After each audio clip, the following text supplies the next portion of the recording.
जय हिंद दोस्तों, ये वीडियो उन लोगों के लिए है जिनको आईटीआर का मतलब इनकम टैक्स रिफंड सुनाई देता है, इनकम टैक्स रिटर्न नहीं।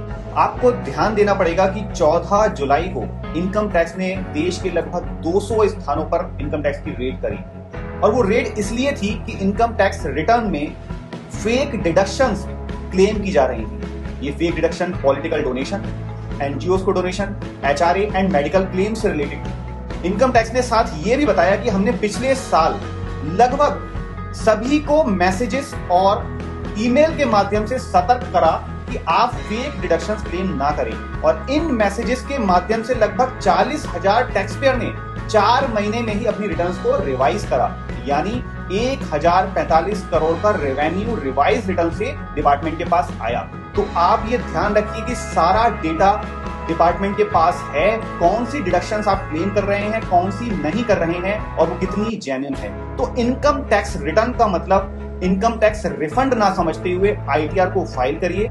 इनकम टैक्स रिफंड क्या है? इनकम टैक्स रिफंड वो है कि अगर मेरा टैक्स ज्यादा डिडक्ट हो गया है, अगर मेरी कोई डिडक्शन एग्जम्पशन क्लेम करने से रह गई है तो उस टैक्स को मैं वापस ले सकता हूं। इनकम टैक्स रिफंड का मतलब ये नहीं है कि मैं गलत जानकारी देके जो मेरा जेन्युइन टैक्स गया हुआ है उसे वापस ले लूं। तो इस चीज को आप ध्यान रखिए। रेट्स में नोटिस से बचने के लिए आप सही आईटीआर फाइल करिए। धन्यवाद।